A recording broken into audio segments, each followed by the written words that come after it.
Is it easy for us to hate our enemies? I think probably if we were all honest with ourselves this morning, we could probably say yes. It's easy for us to hate those who hate us. But our God, the author of love, the one who is love, calls us in the Sermon on the Mount in Matthew chapter 5, in this section we're reading, to love our enemies, to pray for those who persecute you. You have heard that it was said, you shall love your neighbor and hate those who are your enemies. They probably went over to their famous passage, the passage that these scribes and these Pharisees and these Jews loved the most from Leviticus chapter 19. And they may have read the section in chapter 19, 17, and 18. Do not hate your brother in your heart. Reason frankly with your neighbor. And if I'm supposed to not hate my brother, therefore I must love my brother. But he doesn't say anything about my enemy. You shall love your neighbor as yourself. This seemed to be the commentary on their reasoning of how I'm supposed to love my neighbor, but giving me the right to hate my enemy.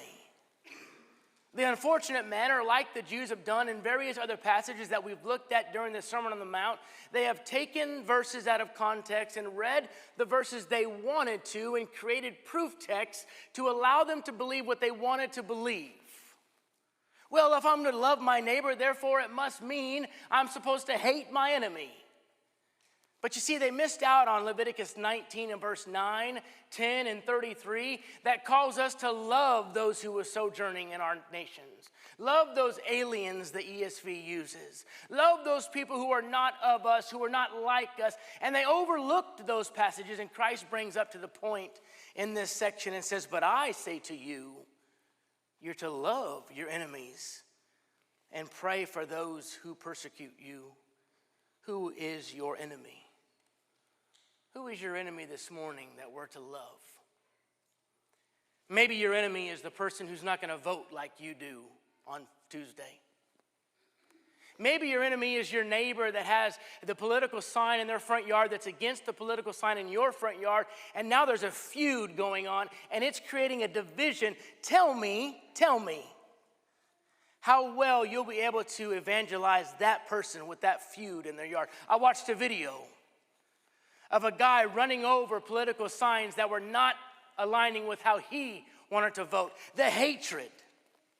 And it's going to run rampant Tuesday. There's going to be hate spewed on social media regardless of who gets elected. Let that not be you. Let that not be you, church, because we cannot be Christians who love God and spew hate for those who don't vote like us. We cannot be that person.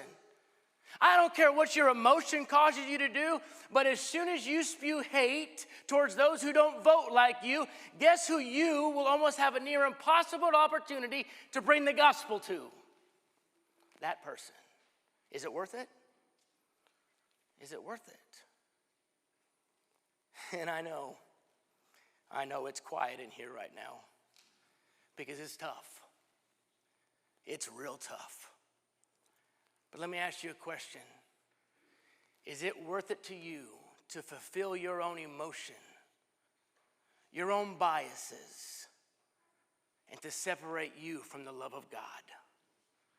Or to stand firm on who you are as a child of God, being imitators of God, walking in love